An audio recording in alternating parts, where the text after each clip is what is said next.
on va maintenant attaquer la partie de l'accès à nos utilisateurs. On peut créer un utilisateur, plutôt un contact, mais on ne peut pas les voir. Donc, on va créer des tests afin de pouvoir voir nos différents contacts. Donc, je vais venir à ce niveau et faire un test. Test. Je vais dire public function and authenticated user can access to his contacts. Donc je viens à ce niveau, je vais faire premièrement le scénario, c'est quoi? Un utilisateur authentifié, lorsqu'il fait une requête get vers dashboard, il peut accéder à tous ses contacts. Je vais faire 10 b10 hot. Donc je connecte l'utilisateur.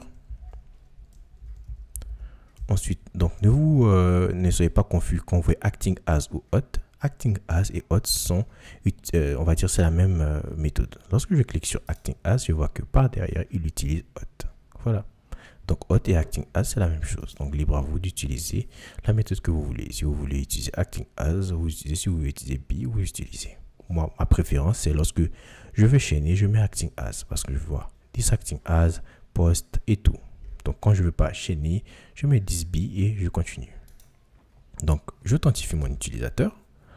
Ensuite, la deuxième chose à faire, je vais créer deux utilisateurs qui lui appartiennent. Donc je vais deux contacts plutôt qui lui appartiennent. Je vais faire un premier contact qui va s'appeler plutôt un premier contact en utilisant les factories, bien sûr, factory. Je vais faire un create. Je vais mettre user ID et je vais mettre 10 hot. 10 hot ID. Voilà. Et je vais l'appeler name, je vais l'appeler Jeff. Voilà. Ensuite, je vais créer un autre contact que je vais appeler Jane.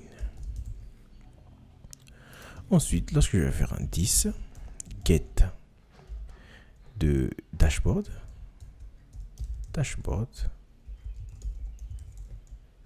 j'espère voir Jeff et Jane. Donc je vais faire assert si Jeff, assert si Jane.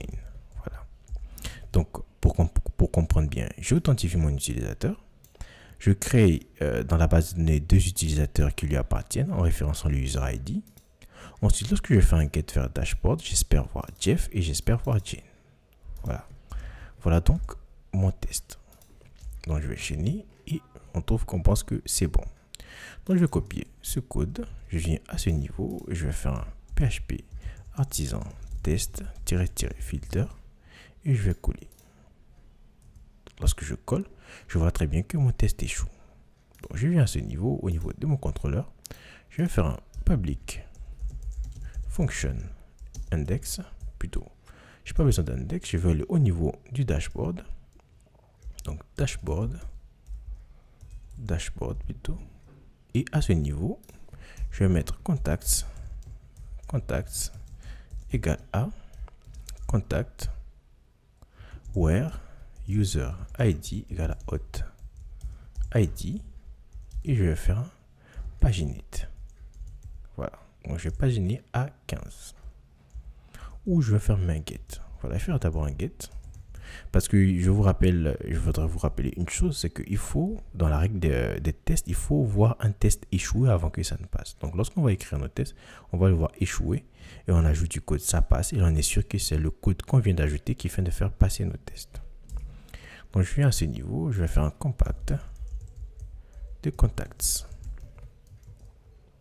Donc je vais au niveau de la vue dashboard, je viens à ce niveau, au niveau de ressources, views, dashboard, et au lieu d'avoir tout ceci, je vais couper, voilà, et je vais garder un seul. Donc je vais faire un for each contacts as contact, et je vais faire un and for each. Je vais indenter et je vais prendre tout ce TR, je vais mettre ça entre les deux. Ensuite, ici au niveau de Jean-Marc, j'aurai contact name. Au niveau de email, j'aurai contact email. Ici, la date de création, j'aurai contact, created at, on va mettre format, je vais mettre avoir un D, M et Y. Voilà, et ensuite au niveau des détails, ici je vais faire un... Bon, je vais laisser pour le moment, et on va voir ça après. Donc lorsque j'enregistre et je me rends, plutôt je relance mon test passe. Et lorsque je viens au niveau de mon CRM, on voit très bien que ça passe déjà. Donc tout marche à merveille. Donc lorsque je me rends au niveau d'ajouter un contact, j'ajoute Jeff Do, je vais jeff@exemple.com, je vais faire un 02 05 35 58 78. C'est un faux numéro, n'essayez pas d'envoyer un message, c'est un numéro au hasard que je mets comme ça. Donc je mets sur créer. Je vois bien que j'ai Jeff Do, j'ai jeff@exemple.com et j'ai la même chose. Je me demande pourquoi j'ai la même chose. Je vais créer un autre utilisateur. Je vais créer un utilisateur John Peter. On va mettre john@exemple.com 05 99 nani nana nani nana. Test. Voilà. Donc on a John Peter. Voilà. Donc il n'y a pas d'erreur. Il y a John Peter. Par contre, je vois la date de création, c'est juste le jour, le mois et l'année. Bon, moi je vais faire je vais faire HIS. Voilà. J'enregistre lorsque je viens à ce niveau. Je vois très bien qu'à 10h, à 10h. Voilà. C'est super. Donc je vais mettre à 10h. Voilà.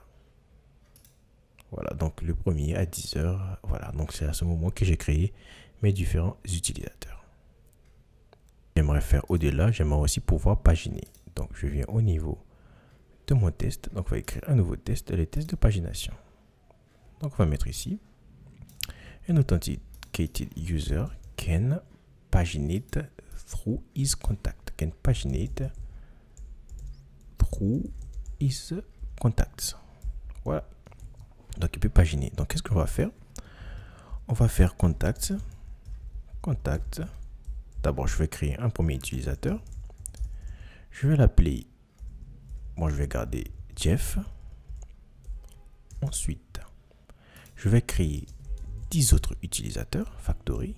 Donc je vous explique le scénario. J'ai un premier utilisateur, je crée 10 autres utilisateurs, je crée un autre utilisateur. Si je pagine par 10, j'obtiendrai d'abord les 10 derniers utilisateurs. Donc l'utilisateur que j'avais créé en amont ne sera pas dedans. Et lorsque je vais à la page 2, je pourrai le voir. Voilà. Donc je vais créer, on va mettre count 10. Je vais créer 10 utilisateurs, plutôt 20. Je vais paginer par 15. Voilà, ça serait mieux. Et je vais mettre create. Toujours user ID égale 10 hot ID. Ici, on aurait pu utiliser les relations, mais pour le moment, on n'y va pas à pas. Ensuite, je vais créer un autre utilisateur. Donc, j'ai créé Jane, j'ai créé 15 utilisateurs et j'ai créé Jeff. Donc, lorsque je me rends au niveau de dashboard, je m'attends à voir Jane.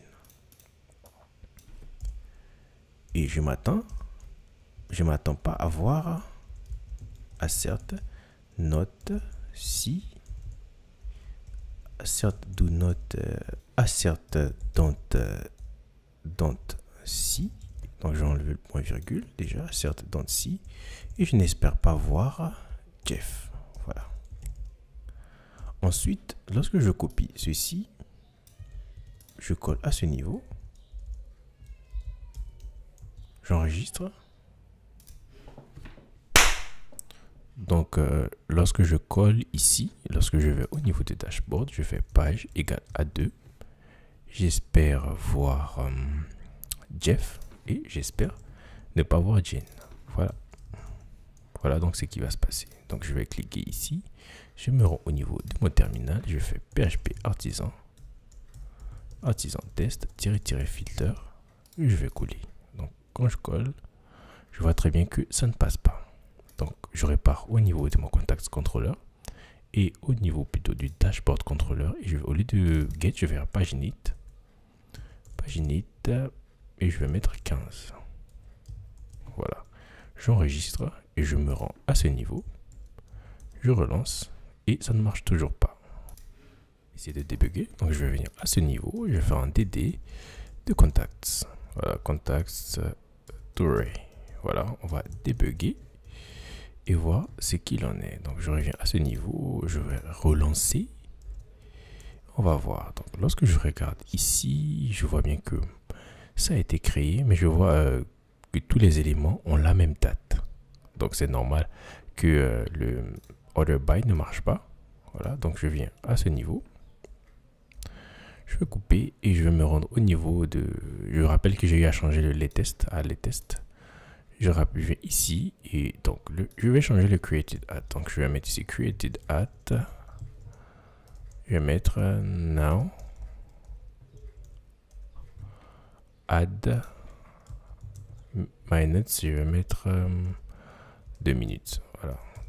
De sorte à ce qu'on puisse avoir une différence. Donc Jane sera différent. Ici, je vais mettre created at. Je vais mettre now. Et je vais mettre sub si j'aurai ici sub minute.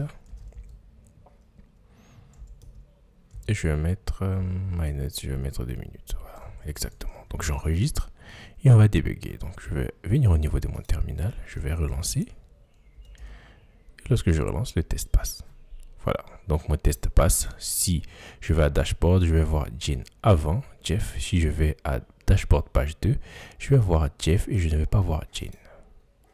Donc ceci, si je viens au niveau de ma page, lorsque je relance, je vois très bien que celui qui a été créé à 10h22 en haut, à 10h19, à 10h19 30 secondes, à 10h09 et en bas. Voilà. Ensuite, je viens au niveau de mon dashboard et ici je vais mettre, je vais couper ces links et je vais utiliser les links de Laravel. Voilà. Donc je vais couper tout ceci et je vais utiliser les links de Laravel. Donc je vais enlever et je vais mettre contacts links. Voilà, j'enregistre. Lorsque je viens à ce niveau, je vois très bien qu'il n'y a rien parce que je pagine à 15 éléments. Lorsque je vais au niveau du contacts controller, je vais au niveau du dashboard et si je mets paginer à 2, j'enregistre.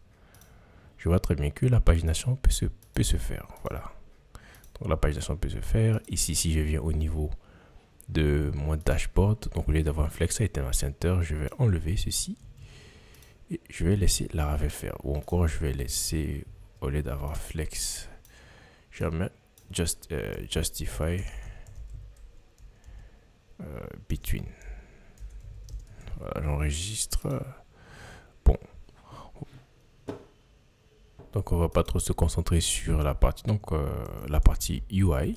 Donc je vais faire with full pour voir si ça change quelque chose. Je vais mettre between. Bon, on va laisser un peu déjà du moment où ça peut paginer. Voilà, donc on a la première page, on a la deuxième page. Voilà, donc je vais essayer de voir un peu comment essayer d'espacer les deux. Mais pour le moment, on va se concentrer sur la partie code. On va pas trop s'intéresser à la partie UI. Donc je vais remettre mon contrôleur au niveau de la pagination. Je vais mettre paginate à 15. Ensuite, on va vérifier que tous nos tests passent. Donc, lorsqu'on utilise cette méthode d'écrire les tests avant, on est confiant sur le code qu'on ajoute à notre application. Parce que si je fais un PHP, artisan test, je vois ce qui peut casser mon code. Voilà, donc je vois bien qu'il y a quelque chose qui ne marche pas très bien. Donc, c'est que le test unauthenticated user can create contacts. Donc, je vais copier. Voilà, je viens au niveau d'un test qui fail. Donc, je reviens tout en haut. Je vais copier. Je vais mettre contacts, create contacts.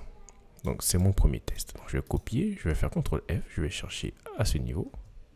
Je ne le trouve pas. Je mets 8. Et je vois très bien qu'il y a un problème. Donc, je me connecte. J'ai Action Success, rédacteur à dashboard. Et je vois mieux qu'il y a un souci. Quel est le souci au juste? Voilà, donc lorsque je regarde mon code, je vois très bien qu'il y a quelques erreurs. Voilà, donc j'ai introduit un bug. Je n'ai pas introduit un bug dans mon code, j'ai introduit un bug dans mes tests. Parce que lorsque je relance, on voit très bien qu'il y a un test qui échoue. alors que tout se passe bien. Donc, lorsque je viens à ce niveau, je vais taper que j'appelle contact attributes 2 fois. Donc, ça crée des utilisateurs différents. Donc, ce que je vais faire form attributes ici. Je vais déclarer une variable là. Et je vais vérifier que form attributes est à ce niveau. Form attributes. J'enregistre et je relance au niveau de ma console et je vois bien que tous mes tests passent. Donc, je suis assez confiant lorsque je suis en train de développer des features. Je sais que je peux ajouter des choses et si ça casse quelque part au niveau de mon code, je peux savoir où est-ce que ça casse. Voilà. Donc, cette approche est vraiment bien lorsque tu es en train de coder et on est en train d'ajouter de plus en plus de fonctionnalités qui peuvent aller en production. Donc, on est sûr et certain qu'il y a certaines fonctionnalités qui ne vont pas casser des fonctionnalités déjà existantes. Donc, maintenant, on va s'attaquer à la partie édition de notre contact.